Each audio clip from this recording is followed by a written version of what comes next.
Vote కాంగ్రెస్కి వేయాలను. కాంగ్రెస్ పార్టీకి ఎందుకు వేయాలనుకుంటున్నారు?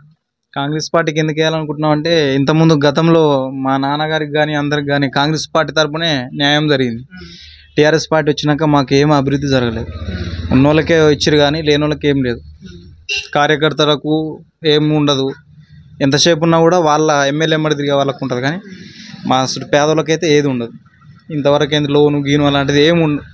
ఆయన ఏం చేసింది లేదు. భగత్ ఉప ఎలక్షన్లో ఓట్లు వేసినందుకు గెలిచిండు ఆయన, కానీ ఇంతవరకేంది మా కాడికి రాలేదు, ఏ పని చేయలేదు, ఏది చేయలేదు. కాబట్టి మేము జగన్ రెడ్డికి ఓటేద్దాం అనుకుంటున్నాం. ఆయన బంపర్ మెజార్టీతో గెలుస్తాడు గ్యారంటీగా. రెడ్డి ఎంత మేరతో గెలవబోతున్నాడు?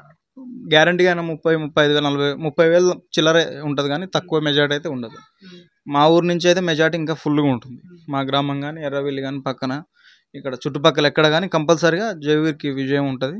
ఆయన గెలుస్తాడు. మా దగ్గర జగవీరే గెలుస్తాడు. మీ ఊరికి ఎమ్మెల్యే గారు వస్తుంటారా?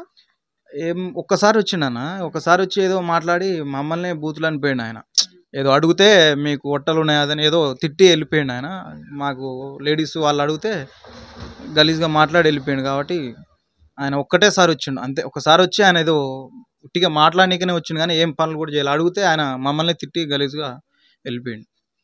ఓటు అయితే మాత్రం జగవీరెడ్డి గారికి వేస్తా అంటారు. ఓటు కంపల్సరీ జగవీరికి వేస్తాం.